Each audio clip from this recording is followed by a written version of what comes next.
மாண்புமிகு உறுப்பினர் லட்சுமணன் அவர்கள் 2500 சதுர அடி பரப்பளவில் இருக்கிற நிலத்திலே 3500 ஸ்கொயர் ஃபீட் கட்டிடம் கட்டுவதற்கு சிசி தேவையில்லை என்பதை சொன்னார்கள். அதற்கு அனுமதியே அவர்கள் வாங்க வேண்டிய அவசியம் இல்லை. அப்படித்தான் மாண்புமிகு முதலமைச்சர் அவர்கள் சொல்லி அறிவிக்கப்பட்டிருக்கிறது. ஆனால் அதிலே விதிமுறைகள் கண்டிப்பாக கடைபிடிக்கப்பட வேண்டும். அதற்காக முன் அனுமதியை பெற வேண்டிய அவசியம் இல்லையே ஒழிய விதிமுறைகள் முழுமையாக கடைபிடிக்கப்பட வேண்டும். அதை தெளிவுபடுத்துவது நம்முடைய கடமை என்று நான் கருதுகிறேன்.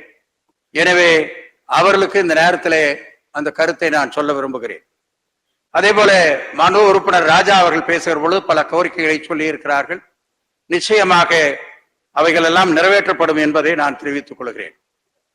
அதே போல அன்பிற்குரிய சகோதரர் ஹசன் மௌலானா அவர்கள் பேசுகிற பொழுது மிக முக்கியமான கருத்துக்களை எல்லாம் சொல்லி இருக்கிறார்கள். எனவே அது மிகவும் ஆலோசித்து மிக ஆழமாக சிந்தித்து எடுக்க வேண்டிய நடவடிக்கை.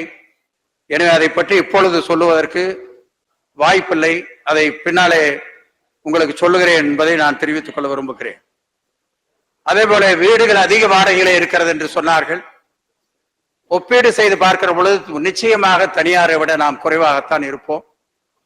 எனவே இருந்தாலும் கூட அதை பற்றி ஆய்வு செய்வதற்கான நடவடிக்கை எடுக்கப்படும் என்பதை தெரிவித்துக் கொள்கிறேன்.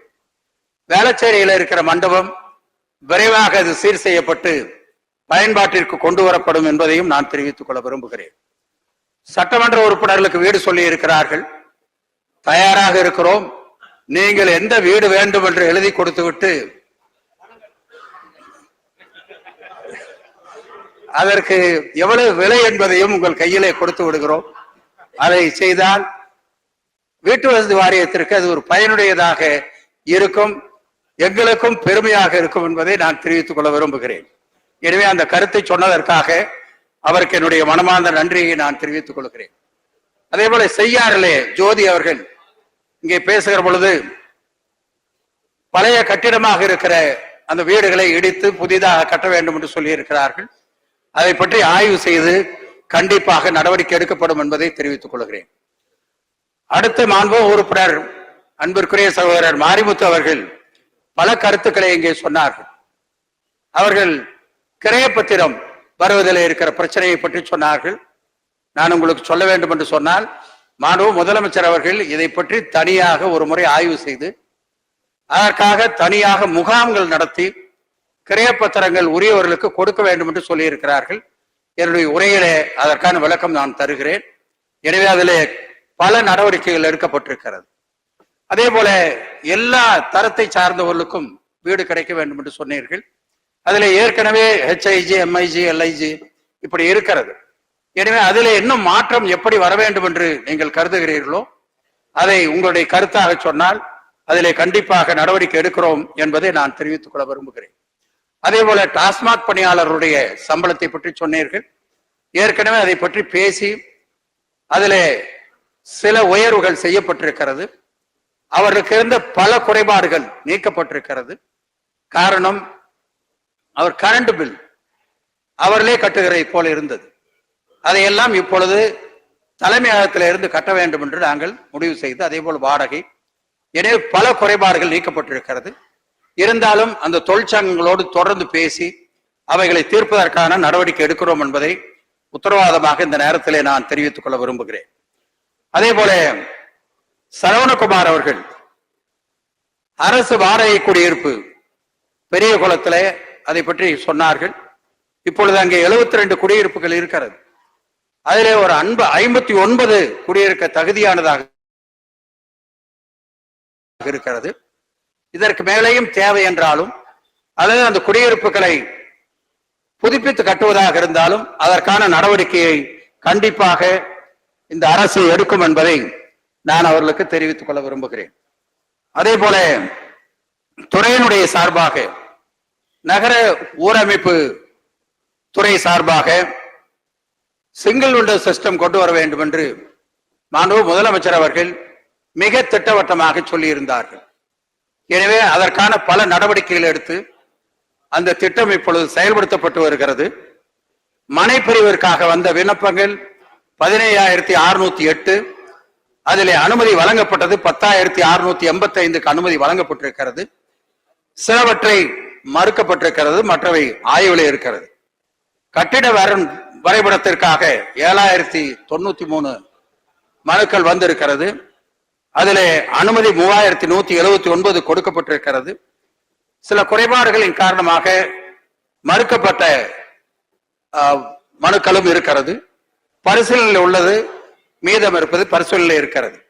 இதை எதற்காக சொல்லுகிறேன் என்று சொன்னால், இந்த சிங்கிள் விண்டோ சிஸ்டம் என்ற காரணம் அவர்கள் சிரமம் இல்லாமல் சுலபமாக அனுமதியை பெறுவதற்கு வாய்ப்பை தர வேண்டும் என்பதற்காகத்தான் முதலமைச்சர் அவர்கள் அந்த திட்டத்தை கொண்டு வந்தார்கள்.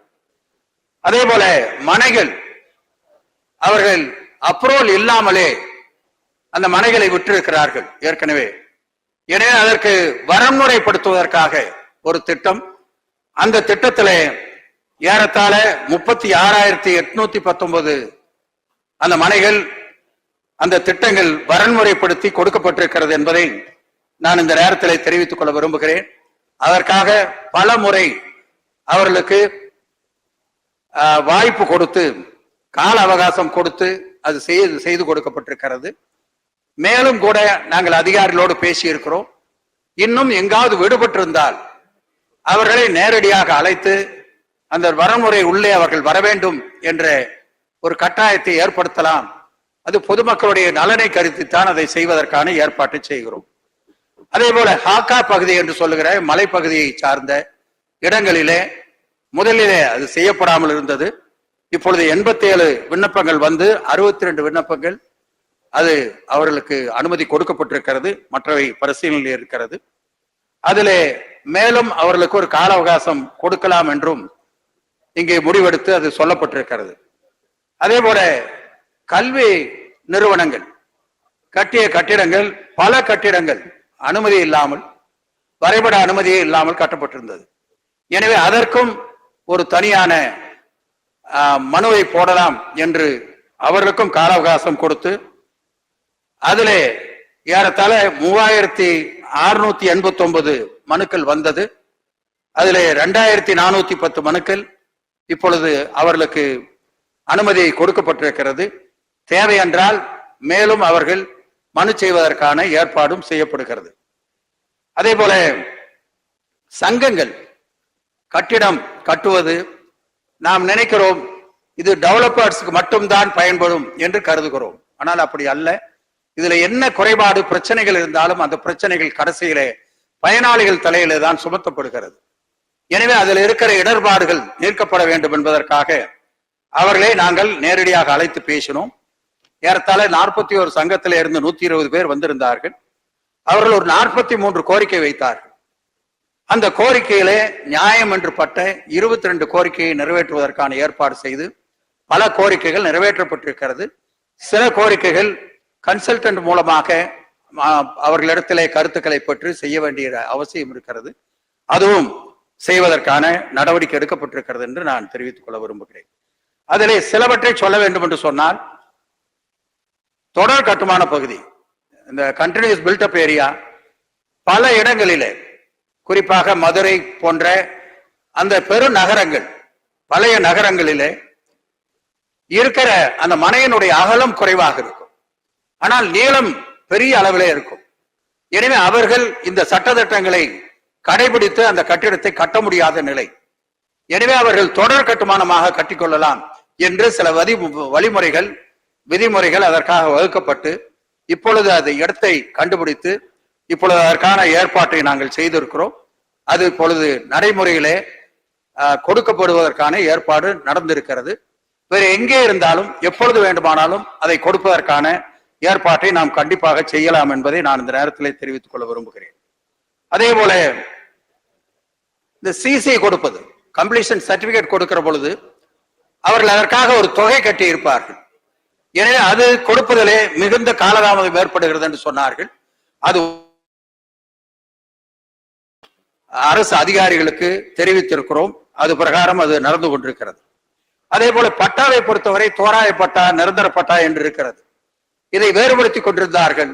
அதை வேறுபடுத்தாமல் ஒரே மாதிரியாக அதை கருத வேண்டும் என்றும் சொல்லப்பட்டிருக்கிறது. அதே போல அணுகு சாலை, இதிலே சில சிக்கல்கள் இருந்தது. அதிலே இப்பொழுது மாநகராட்சியிலே 7 மீட்டராக இருக்க வேண்டும், டவுன் பஞ்சாயத்திலே 6.5 மீட்டராக, வில்லேஜ் பஞ்சாயத்திலே 6 மீட்டராக இருக்க வேண்டும் என்று இப்பொழுது ஒரு வழிமுறையை செய்திருக்கிறோம். அதிலே ஓரளவுக்கு திருப்தி ஏற்பட்டிருக்கிறது என்பதையும் இந்த நேரத்திலே நான் தெரிவித்துக் கொள்ள விரும்புகிறேன். அதே போல கட்டி முடிக்கப்பட்ட அந்த முடிவு சான்றிதழ் எதற்கு தேவையில்லை என்றால், பெரிய கட்டிடங்களுக்கு கண்டிப்பாக தேவை. அதிலே சிறிய மாற்றம் இருந்தாலும், டிவியேஷன் இருந்தாலும் அவர்களுக்கு அதிலே கொடுக்க முடியாது. ஆனால் ஒரு 750 ஸ்கொயர் மீட்டருக்கு உள்ளே இருக்கிற கட்டிடம், 8 கிச்சன் இருந்தால், 8 கிச்சனுக்கு உள்ளே இருந்தால், வீடுகளுக்கு உள்ளே இருந்தால் அவர்கள் சிசி வாங்க வேண்டிய அவசியம் இல்லை. ஆனால் கண்டிப்பாக சட்டதிட்டங்கள் கடைபிடிக்கப்பட்டிருக்க வேண்டும். அவர்கள் எதற்காக நேரம் ஒதுக்கி சிரமப்பட வேண்டாம் என்பதற்காக அந்த சலுகை கொடுக்கப்படுகிறதை ஒழிய சட்டத்தை மீறி எப்படி வேண்டாலும் கட்டிக்கொள்ளலாம் என்பதற்காக அல்ல. அதை கடைபிடிக்க வேண்டும் என்பது பொதுமக்களுடைய நலனை கருதி. ஒரு செட்பேக் இருக்கணும் என்று சொன்னால் ஃபயர் சர்வீஸோ மற்றபடி அந்த போக்குவரத்திற்கோ அது தேவைப்படுகிறது. எனவேதான் அதை கண்டிப்பாக அந்த சட்டதிட்டங்களை கடைபிடிக்க வேண்டும் என்று நாம் சொல்லுகிறோம். எனவே அதை வெளியிலே போகிற பொழுது இதற்கு சிசி தேவையில்லை, எப்படி வேண்டுமானாலும் கட்டிக்கொள்ளலாம் என்று எடுக்கக்கூடாது என்பதை நான் இந்த நேரத்தில் தெரிவித்துக் கொள்ள விரும்புகிறேன். அதே போல மல்டி ஸ்டோரிடு பில்டிங் அல்லாமல் கீழே இருக்கிற பில்டிங் 12 மீட்டர் உயரம் என்று இருந்தது. அது நீண்ட நாட்களாக அந்த 12 மீட்டர் என்பது சிரமமாக இருக்கிறது. காரணம், சில புளோர் கூடுதலான உயரம் போட வேண்டி இருக்கிறது. எனவே அதன் காரணத்தால் அதை 14 மீட்டராக உயர்த்த வேண்டும் என்று கோரிக்கை வைத்தார்கள். மாண்பு முதலமைச்சர் அவர்கள் அது நியாயமான கோரிக்கையாக இருக்கிறது, அதை செய்து கொடுங்கள், மற்ற விதிமுறைகள் எந்த காரணத்தை கொண்டும் மாற்ற வேண்டாம், உயரம் மற்றும் 14 மீட்டராக உயர்த்தி கொடுங்கள் என்று சொல்லி இருக்கிறார்கள். உதாரணத்துக்கு சொல்ல வேண்டும் என்று சொன்னால், நாமக்கல்லிலே மிகப்பெரிய பிரச்சனை. எனவே இது வந்த பின்னாலே பல பேர் அதிலே இருந்து வெளியிலே வருகிற ஒரு நிலை ஏற்பட்டிருக்கிறது என்பதை நான் இந்த நேரத்தில் தெரிவித்துக் கொள்ள விரும்புகிறேன். அதே போல பொதுப்பணித்துறையினுடைய சார்பாக நீர்நிலைகளிலிருந்து அவர்கள் அனுமதி பெற வேண்டும். அதில் நிறைய பிரச்சனைகள் இருந்தது. இப்பொழுது அதற்கு சிறிய வாய்க்கால் என்றால் 1 மீட்டர், ஏரி குளம் என்றால் 3 மீட்டர், ஒரு ஆறு என்று சொன்னால், ரிவர் என்று சொன்னால் 15 மீட்டர், இப்படி தள்ளி இருந்தால் அதில் பிரச்சனை இல்லாமல் அவர்களுக்கு அனுமதியை கொடுப்பதற்கான ஏற்பாடும் செய்யப்பட்டிருக்கிறது என்பதை நான் தெரிவித்துக் கொள்ள விரும்புகிறேன். அதே போல மொத்தமாக ஒரு கட்டுப்பாட்டை கொண்டு வர வேண்டும், ஒரு திட்டமிட்ட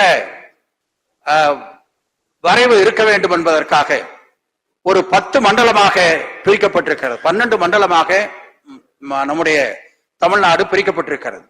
அதில் 2 மண்டலம் நம்முடைய சிஎம்டியிலே வந்துவிடும், மிச்சம் 10 மண்டலம் வெளியில இருக்கிறது. அப்படி அதற்காக 59.84 கோடி ரூபாய் ஒதுக்கப்பட்டு அந்த பணிகள் இப்பொழுது நடந்து கொண்டிருக்கிறது. அதே போல முழுமை திட்டம் என்ற ஒரு திட்டம், இதுவெல்லாம் எந்தெந்த இடத்துல என்ன வர வேண்டும் என்பதை குறிப்பிட்டு சொல்லுவதற்காக, அது சுலபமாக இருக்கும் என்பதற்காக செய்யப்பட்டிருக்கிறது. எனவே அப்படி ஒரு 135 இடங்களை முழுமை திட்டத்தின் கீழ் கொண்டு வருவதற்கான ஏற்பாடு செய்யப்பட்டிருக்கிறது. ஏற்கனவே இந்த திட்டத்திலே இருந்தது, மொத்தமாக தமிழ்நாடு முழுவதும் இருந்தது 7% பரப்பு தான் முதலில் இருந்தது. இப்பொழுது 19% கொண்டு வரப்பட்டிருக்கிறது. அதை 22% கொண்டு போவதற்கான நடவடிக்கை எடுக்கப்பட்டிருக்கிறது. இதன் மூலமாக ஒரு திட்டமிட்ட வளர்ச்சியை நம்மால் கொண்டு வர முடியும் என்பதற்காகத்தான் இந்த ஏற்பாட்டை நாம் செய்து கொண்டிருக்கிறோம். அதே போல நகர்ப்புற வளர்ச்சி குழுமம் இங்க எப்படி சிஎம்டி இருக்கிறதோ அதே போல கோவை, திருப்பூர், ஒசூர், மதுரை, சேலம், திருச்சி ஆகிய இடங்களிலே கொண்டு வருவதற்கான ஏற்பாடு செய்து அது நடந்து கொண்டிருக்கிறது. அதே போல அதிகார பகிர்வு எல்லாமே ஹெட் ஆபீஸ்க்கு வந்து போகணும், அரசுக்கு வந்து போகணுங்கிறப்போ பல பிரச்சனைகள் அவர்களுக்கு உருவாகிறது. எனவே உள்ளாட்சி அமைப்புகளுக்கு 10,000 சதுர அடிக்கு உள்ளே இருக்கிற வீட்டு கட்டிடங்களுக்கு, குடியிருப்பு கட்டிடங்களுக்கு 10,000 ஸ்கொயர் ஃபீட்டுக்கு கீழே இருப்ப சதுர அடி கீழே இருந்தால் அவர்களே அனுமதியை கொடுத்துக் கொள்ளலாம். அதே போல வணிக வளாகங்கள் 2,000 ஸ்கொயர் ஃபீட்டு கீழே இருந்தால் அவர்கள் அனுமதியை கொடுத்துக் கொள்ளலாம். அதற்கு வேற எங்கேயும் வர தேவையில்லை. அதே போல மாவட்ட நகர ஊரமைப்பு அலுவலகத்தில் 40,000 சதுரடி வீடுகளுக்கு என்றால் 40,000 சதுரடி. அதே போல வணிக கட்டிடத்திற்கும் 40,000 சதுரடி. எனவே அங்கேயே அந்த அனுமதியை பெற்றுக் கொள்ளலாம். இதிலே காலம் விரயமாவதிலிருந்து அவர்கள் காப்பாற்றப்படுகிறார்கள், பல பிரச்சனைகளில் இருந்து அவர் காப்பாற்றப்படுகிறார்கள். ஏற்கனவே தொடர் கட்டுமானத்தை பற்றி சொல்லி இருந்தேன். அப்படி பல இடங்கள் இப்பொழுது கண்டுபிடிக்கப்பட்டு அதிலே கொடுப்பதற்கான ஏற்பாடு செய்யப்பட்டிருக்கிறது. அதிலே வேற ஏதாவது இருந்தால் நிச்சயமாக உறுப்பினர்கள் கொடுத்தால் அதற்கான ஏற்பாட்டை நாங்கள் செய்வோம் என்பதை நான் தெரிவித்துக் கொள்கிறேன். அதே போல ஏற்கனவே அந்த சுய சான்று கொடுத்து அவர்களே கட்டிக்கொள்ளலாம் என்று நாங்கள் சொன்னதிலே அதிலே உயரம் 7 மீட்டர் என்று வைக்கப்பட்டிருக்கிறது. அதை பற்றி இப்பொழுது ஆய்வு செய்து கொண்டிருக்கிறோம். கீழே வண்டி வாகனங்கள் நிறுத்துவதற்கும் ஏற்பாடு செய்யலாமா என்று ஒரு ஆய்வுல இருக்கிறது. அது ஆய்வு செய்து அதற்கான நடவடிக்கையும் கண்டிப்பாக எடுப்போம் என்பதை நான் தெரிவித்துக் கொள்ள விரும்புகிறேன். அதே போல தொழிற்சாலைகள் சார்பாக 595 மனுக்கள் எங்களுக்கு வந்தது. அதிலே 539 மனுக்கள் அனுமதி கொடுக்கப்பட்டு தீர்க்கப்பட்டிருக்கிறது. அதே போல மாண்பு முதலமைச்சர் அவருடைய தலைமையிலே தமிழ்நாடு குளோபல் இன்வெஸ்டர்ஸ் மீட் அது நடந்தது. அதிலே பல பேர் அனுமதியை பெறுவதற்காக அவர்களுக்கு அந்த அவசியம் இருக்கிறது. எனவே அதையெல்லாம் தனி கவனம் எடுத்து அவர்களுக்கு உடனடியாக செய்து கொடுக்க வேண்டும் என்று துறையினுடைய சார்பாக நடவடிக்கை எடுத்து அவர்கள் அதை செய்து கொண்டிருக்கிறார்கள். அதே போல பணியாளர்கள் மிக ஷார்டேஜ் இருந்தது. இப்பொழுது அதெல்லாம் ஏறத்தால் நிரப்பப்பட்டிருக்கிறது. மாவட்டங்களிலே அலுவலகங்கள் கட்டுவதிலே போதிய இடத்திலே கட்டிடம் இல்லாமல் இருந்தது. இப்ப அதற்காக ஒரு 60 கோடி ரூபாய் ஒதுக்கி அதை செய்வதற்கான நடவடிக்கை எடுக்கப்பட்டிருக்கிறது. அதே போல தமிழ்நாடு கட்டுமானம் மற்றும் மனை விற்பனை ஒழுங்குமுறை குழுமம், இதன் மூலமாக சில கட்டுப்பாடுகள் வைக்கப்பட்டிருக்கிறது. இது என்ன காரணம் என்று சொன்னால், மனையை வாங்கக்கூடியவர்கள் அது தகுதியானதுதானா, எல்லா சட்டத்திட்டங்களுக்கும் உட்பட்டு இருக்கிறதா என்பதை அவர்கள் ஆய்வு செய்து அதை அனுமதியை கொடுக்கிறார்கள். எனவே அப்படி ஏறத்தாழ 20,767 மனுக்கள் இந்த அரசு வந்த பின்னாலே செய்திருக்கிறது. அதற்கு முன்னாலே 2,421 மனுக்கள் தான் பரிசீலிக்கப்பட்டு அனுமதி கொடுக்கப்பட்டது. இப்போது 20,767 மனுக்கள் கொடுக்கப்பட்டிருக்கிறது. எனவே இந்த துறையினுடைய சார்பாக இவ்வளவு பணிகள் அதிலே செய்யப்பட்டிருக்கிறது. மேலும் பல பணிகள் செய்வதற்கான நடவடிக்கை எடுத்துக் கொண்டிருக்கிறோம் என்பதை நான் தெரிவித்துக் கொள்ள விரும்புகிறேன். தமிழ்நாடு வீட்டு வசதி வாரியம் ஏறத்தாழ 4,46,600 அலகுகள் வீடு மனைகள் அதை டெவலப் பண்ணி இதுவரை கொடுத்திருக்கிறார்கள். எனவே அதிலேயும் பணியாளர்கள் ஷார்டேஜ் இருந்தது. அதெல்லாம் இப்பொழுது சரி செய்யப்பட்டிருக்கிறது. விற்பனை பத்திரத்தை பற்றி ஏற்கனவே சொன்னார்கள். அதை பற்றி மாண்பு முதலமைச்சர் அவர்கள் ஒரு கூட்டத்தை கூட்டி, ஆய்வு கூட்டத்தை கூட்டி அதிலே சொல்லி தனி முகாம்கள் நடத்தி ஏறத்தாழ 17,890 பேருக்கு அந்த முகாம் மூலமாக அந்த விற்பனை பத்திரம் வழங்கப்பட்டிருக்கிறது. அவருக்கு விற்பனை பத்திரம் கிடைக்காமல் இருந்தால் அது அவர்கள் சரியான தகவல்களை கொடுக்காமல் இருக்கிறார்கள் என்று அர்த்தம். எனவே அதற்கான ஏற்பாடு செய்யப்பட்டிருக்கிறது. அதே போல விற்கப்படாமல் இருக்கிற மனைகள் 7,482. ஆனால் அது ஒரு பெரிய பிரச்சனை அல்ல. அந்த மனைகளை பொறுத்தவரை விலை ஏறிக்கொண்டே இருக்கும். அதனால் அது நம்முடைய வீட்டு வசதி வாரியத்திற்கு அதிலே பெரிய பிரச்சனை இல்லை. ஆனால் வீடுகள் வீடுகளிலே தனி வீடாக 141 வீடுகள் விற்கப்படாமல் இருக்கிறது. அதே போல அடுக்குமாடி குடியிருப்புகள் 3,801 வீடு இருக்கிறது. எனவே அதிலே இப்பொழுது நாம் ஒரு 200 வீடு சட்டமன்ற உறுப்பினர்களுக்காக எடுத்துக்கொண்டீர்கள் என்று சொன்னால் கூட அதை குறைத்து விடலாம். மீதம் இருப்பதை மட்டும் நாங்கள் விற்றால் போதும். இதிலே விற்பதற்கு காலதாமதம் ஏற்பட்டால் அதையெல்லாம் வாடகை வீடுகளாக மாற்றிவிடலாம் என்று சொல்லி அதற்கான நடவடிக்கையும் இப்பொழுது எடுத்துக்கொண்டிருக்கிறோம் என்பதை நான் இந்த நேரத்திலே தெரிவித்துக் கொள்ள விரும்புகிறேன். அடுத்து, ஏற்கனவே வீட்டு வசதி வாரியத்துடைய சார்பாக அல்லது தனியாருடைய சார்பாக கட்டி விற்கப்பட்ட மாடி வீடுகள், அதிலே நூற்றுக்கணக்கான வீடுகள் ஒரே வளாகத்தில் இருக்கும். எனவே அவர்களுக்கு தனியாக அந்த உரிமம், அவர்களுக்கு எந்த ரைட்ஸும் சரியாக இல்லாமல் ஏதோ சங்கத்தை அவர்களே உருவாக்கி கொண்டிருந்தார்கள். அதற்கு மாண்பு முதலமைச்சர் அவர்கள் ஆய்வு செய்து தமிழ்நாடு குடியிருப்போர் உரிமை சட்டம் அதற்காக ஒன்றை ஏற்படுத்தி அந்த சட்டம் இப்பொழுது உருவாக்கப்பட்டு அது சட்டமன்றத்திலே பாஸ் பண்ணப்பட்டு அதற்கான சட்டத்திட்டங்கள் இப்பொழுது வகுக்கப்பட்டு வருகிறது. இது எதற்காக என்று சொன்னால், பல கட்டிடங்கள் பழுதடைந்து விட்டது. அதையெல்லாம் ரீடெவலப் பண்ண வேண்டி இருக்கிறது, மறுகட்டுமானம் செய்ய வேண்டி இருக்கிறது. அவர்கள் வந்து எங்க இடத்துல பேசிக் கொண்டிருக்கிறார்கள்.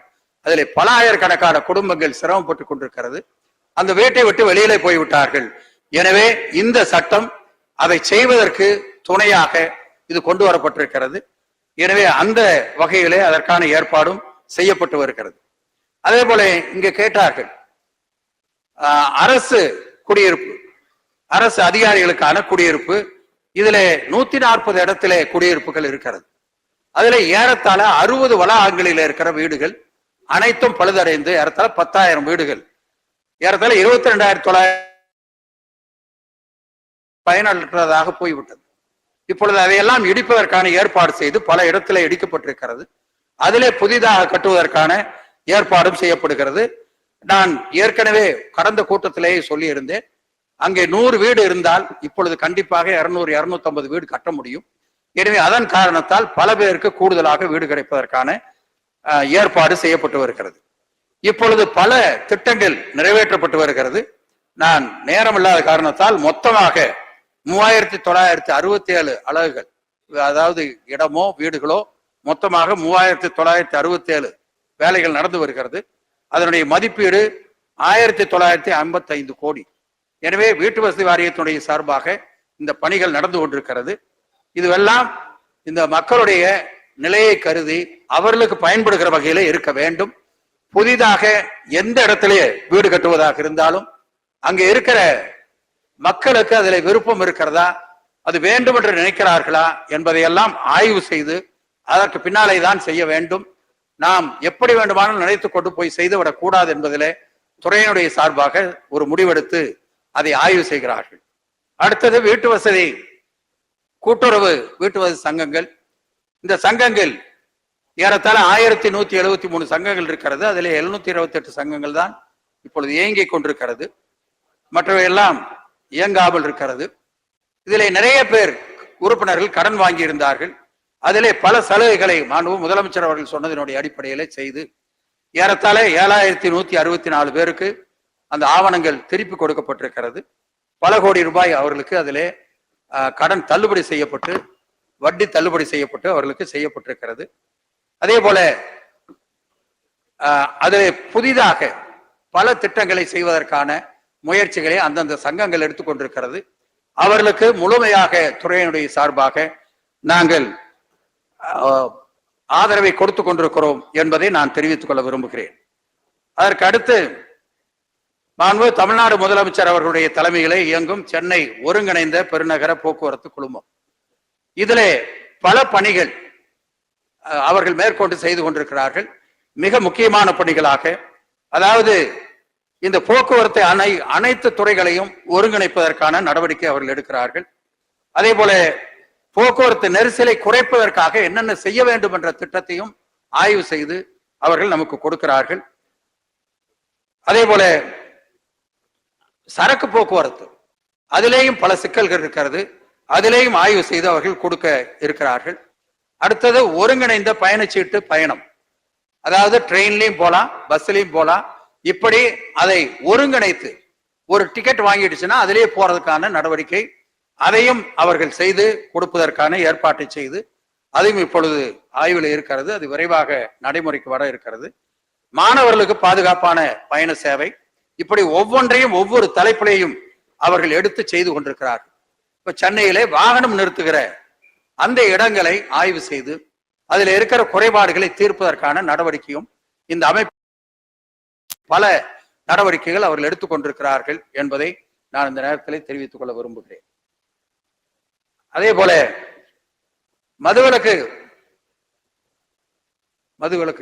குறைச்சல்,